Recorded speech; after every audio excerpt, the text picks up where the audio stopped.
കേരള മെക്ടെക്കിലേക്ക് എല്ലാവർക്കും സ്വാഗതം. നമ്മുടെ അടുത്ത് 2 തവണ ഓവർഹീറ്റായിട്ട് വന്നേക്കുന്ന ഒരു ടാറ്റ മാൻസയാണ് ഇന്നുള്ളത്. കസ്റ്റമർ കൺസേൺ എന്താണെന്ന് വെച്ചാൽ ഇതിൻ്റെ ക്ലസ്റ്ററിൽ കാര്യമായിട്ടുള്ള ടെമ്പറേച്ചർ ഹൈക്കൊന്നും കാണിക്കുന്നില്ല. പക്ഷേ ഇതിൻ്റെ കൂളൻ്റ് റിസർവോയർ ടാങ്ക് പൊട്ടിയിട്ട് അതിലും വഴിയെല്ലാം കൂളൻ്റ് പുറത്ത് ചാടുന്നുണ്ട്. കണ്ടമാനം വണ്ടി ഓവർഹീറ്റ് ആവുന്നുണ്ട്.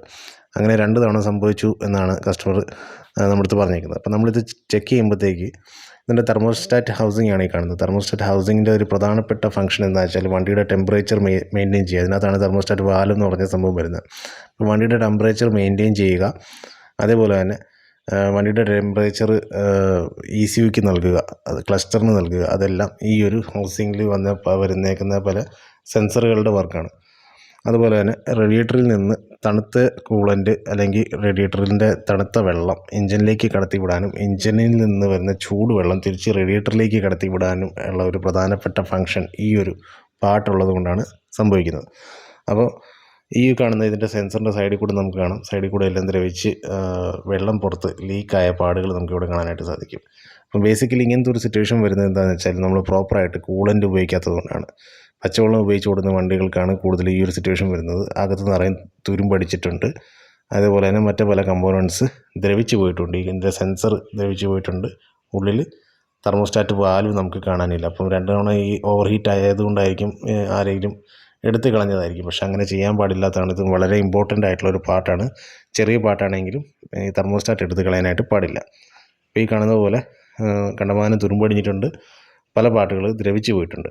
അപ്പോൾ ഈ കാണുന്ന പോലെ നമ്മുടെ ഇതിൻ്റെ പല ഹോസുകൾ തുരുമ്പടിഞ്ഞിട്ട് ഹോസിന് ഡാമേജ് വന്നിട്ടുണ്ട്, ബൾജായി പോയിട്ടുണ്ട്. അതേപോലെ തന്നെ ഇതിൻ്റെ ഹീറ്റർ കോയിലിലേക്ക് പോകുന്ന ഹോസുകളൊക്കെ എല്ലാം കംപ്ലൈൻ്റായി ഹീറ്റർ കോയിലടക്കം ചോക്കായി പോയിട്ടുണ്ട്. അപ്പോൾ ഹീറ്റർ കോയിൽ ചോക്കായിട്ട് സ്ലൈറ്റായിട്ട് ലീക്കായി തുടങ്ങിയിട്ടുണ്ട്. അതുകൊണ്ട് തന്നെ നമ്മൾ ഹീറ്റർ കോയിലിൻ്റെ ലൈൻ നമ്മളിവിടെ ബൈപ്പാസ് ചെയ്തേക്കുവാണ്. ശരിക്കും മാറുകയാണ് വേണ്ടത്. പക്ഷേ ഹീറ്റർ കോയിൽ വലിയ സീനില്ല, അത്യാവശ്യം ഇല്ല എന്ന് പറഞ്ഞുകൊണ്ടാണ് കസ്റ്റമർ പറഞ്ഞേക്കുന്നതുകൊണ്ടാണ് നമ്മൾ ചെയ്തേക്കുന്നത്. പക്ഷേ ഈ കാണുന്നതാണ് ഇതിൻ്റെ ഒറിജിനൽ തെർമോസ്റ്റാറ്റ് ഹൗസിങ്. നമ്മൾ മുന്നേ കണ്ടിരുന്നത് ഡ്യൂപ്ലിക്കേറ്റും കൂടിയായിരുന്നു.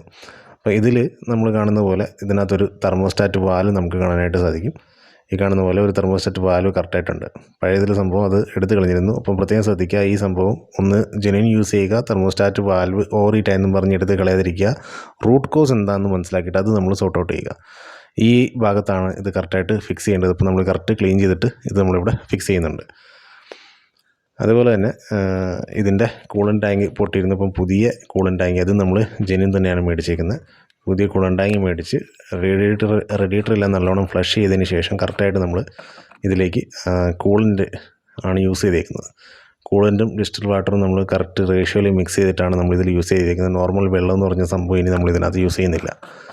അപ്പം റൂട്ട് കോസ് കറക്റ്റ് നമ്മൾ മനസ്സിലാക്കി ഇത് ക്ലിയർ ചെയ്യുകയാണെങ്കിൽ ഭാവിയിൽ ഓവർ ഹീറ്റിങ്ങോ മറ്റു പല പ്രശ്നങ്ങൾ വരാണ്ടിരുന്നുള്ളൂ.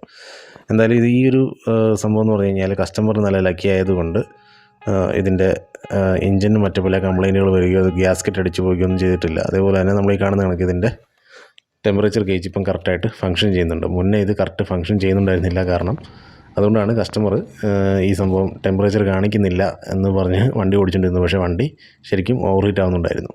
അപ്പോൾ ഇങ്ങനെ പോലെ കുറേ സീനുകൾ ഇതിനകത്തുണ്ട്. അപ്പം ഈ ഒരു കാര്യം പ്രത്യേകം ശ്രദ്ധിക്കുക. കൂളൻ്റ് കറക്റ്റായിട്ട് നമ്മൾ പീരിയഡിക്കലി മെയിൻറ്റെയിൻ ചെയ്യേണ്ടതാണ്. അത് നമ്മുടെ ഉത്തരവാദിത്തമാണ്. അല്ലാതെ നമുക്ക് കുറേ കാശ് പോയല്ലോ എന്ന് നമ്മൾ പറഞ്ഞിട്ട് യാതൊരുവിധ കാര്യമില്ല. ഇഞ്ചൻ മണി വരെ വന്ന് ഇഞ്ചൻ സീസായി പോകുന്ന ഒരു അവസ്ഥ വന്നിട്ടുണ്ട്. അപ്പോൾ ആ ഒരു കാര്യം എല്ലാവരും പ്രത്യേകം ശ്രദ്ധിക്കുക. ഇപ്പം നമ്മുടെ വണ്ടി പെർഫെക്റ്റാണ്. ഇത് കസ്റ്റമറിൻ്റെ ഭാഗ്യം എന്ന് തന്നെ ഞാൻ പറയത്തുള്ളൂ. കാരണം 2 തവണ ഓവർഹീറ്റായി ഇത്രയും ചോക്ക് ഇത്രയും തുരുമ്പുണ്ടായിട്ടും എഞ്ചിന് കംപ്ലൈൻറ്റ് വരികയോ ഗ്യാസ്കറ്റ് അടിച്ചു പോവുകയോ ഒന്നും ചെയ്തിട്ടില്ല. അത് ഒരു മഹാഭാഗ്യം എന്ന് ഇപ്പോൾ പറയാൻ പറ്റുള്ളൂ. ഇതേപോലെ തന്നെ ഓവർഹീറ്റായിട്ട് നമ്മുടെ അടുത്ത് നേരത്തെ ഒരു സ്വിഫ്റ്റ് വന്നിട്ട് അതിൻ്റെ എഞ്ചിൻ തന്നെ ഓവർഹോൾ ചെയ്യേണ്ട ഒരു അവസ്ഥ നമുക്ക് വന്നിട്ടുണ്ടായിരുന്നു. അതുകൊണ്ട് തന്നെ കൂളൻ്റെ കാര്യം എല്ലാവരും പ്രത്യേകം ശ്രദ്ധിക്കുക. തെർമോസ്റ്റാറ്റൊക്കെ ജെന്യുൻ തന്നെ മാറ്റി വയ്ക്കുക. AC-യുടെ കൂളിംഗ് കോയിലിന് ലീക്ക് വന്നു കഴിഞ്ഞാൽ അത് വെൽഡ് ചെയ്ത് വീണ്ടും ഉപയോഗിക്കാൻ പറ്റുമെന്ന് കുറച്ച് സുഹൃത്തുക്കൾ ചോദിച്ചിരുന്നു. അപ്പോൾ അവർക്ക് വേണ്ടിയിട്ടാണ് ഇപ്പോൾ ഈ വീഡിയോ ചെയ്യുന്നത്. അപ്പോൾ ഇതേ വണ്ടിക്ക് തന്നെ നമുക്ക് AC-യിൽ വർക്കുണ്ടായിരുന്നു. അപ്പോൾ അതിൻ്റെ ഈ കൂളിംഗ് കോയിലാണ് കാണുന്നത്. അപ്പോൾ ഈ ഒരു സംഭവം എന്ന് പറഞ്ഞു കഴിഞ്ഞാൽ കൂളിംഗ് കോയിൽ വളരെ എളുപ്പം തന്നെ ടെമ്പറേച്ചർ എക്സ്ചേഞ്ച് ചെയ്യാൻ വേണ്ടിയിട്ടാണ് നിർമ്മിച്ചേക്കുന്നത്. അതുകൊണ്ട് തന്നെ വളരെ ലൈറ്റാണ്, വളരെ തിന്നായിട്ടുള്ള അലുമിനിയം മെറ്റീരിയലാണ് ഇതിൽ യൂസ് ചെയ്തേക്കുന്നത്. എന്നിരുന്നാൽ ഇത് നല്ല ഹൈ പ്രഷറിലാണ് ഇതിനകത്ത് ഗ്യാസ് കിടന്നു പോകുന്നത്. നമ്മളിതിനകത്ത് വെൽഡ് ചെയ്ത് കഴിഞ്ഞാൽ അതിന് അധികം ആയുസ് കിട്ടത്തില്ല. ഇത് ഉടനെ തന്നെ വീണ്ടും ലീക്കാനുള്ള ചാൻസസ് ഉണ്ട്. ഈ കൂളിംഗ് കോയിൽ വരെ എത്താൻ വേണ്ടിയിട്ടുള്ള പിടാപ്പാട് ചെറുതല്ല. നമ്മൾ വണ്ടിയുടെ ഒരുപാട് വലിയ വലിയ കമ്പോണൻറ്റ്സ് ഊരി മാറ്റിയിട്ട്, അതുപോലെ ഡാഷ്ബോർഡും ഫ്രെയിമും വയറിങ്ങും ഹാർനസും കാര്യങ്ങളെല്ലാം ഊരി ഇതുപോലെ സ്ട്രിപ്പ് ഡൗൺ ചെയ്തിട്ടാണ് നമ്മൾ കൂളിംഗ് കോയിലിനെ ആക്സസ് ചെയ്യുന്നത്. അപ്പം വീണ്ടും ഒരു ലീക്ക് വന്നു കഴിഞ്ഞാൽ ഇത്രയും തന്നെ പണി വീണ്ടും നമ്മൾ എടുക്കേണ്ടതായിട്ട് വരും. അപ്പോൾ അതുകൊണ്ട് തന്നെ അങ്ങനെ ഒരു വെൽഡിങ് പരിപാടി ഞാൻ സജസ്റ്റ് ചെയ്യത്തില്ല. അതിന് പകരം നമ്മൾ ജെന്യൂൻ ആയിട്ടുള്ള പാർട്സ് ഉപയോഗിക്കുകയാണെങ്കിൽ അറ്റ്ലീസ്റ്റ് ആ പാർട്സിന് അതിൻ്റേതായിട്ടുള്ള ഒരു ലൈഫെങ്കിലും കിട്ടാതിരിക്കത്തില്ല. അപ്പം കൂളിംഗ് കോയിൽ വെൽഡ് ചെയ്ത് ഉപയോഗിക്കാതിരിക്കുക. ഇതുപോലെ പുതിയ ജെന്യൂൻ പാർട്സുമായി വാങ്ങി ഉപയോഗിക്കുകയാണെങ്കിൽ തീർച്ചയായിട്ടും നല്ല കൂളിംഗ് എഫിഷ്യൻസി കിട്ടും, എ സിക്ക് നല്ല ലൈഫ് കിട്ടും. അപ്പോൾ വീഡിയോ ഇഷ്ടപ്പെട്ടാൽ ലൈക്കും ഷെയറും സബ്സ്ക്രൈബും ചെയ്യാൻ മറക്കണ്ട. നമുക്ക് വീണ്ടും ഉടനെ തന്നെ കാണാം. Till then bye, take care.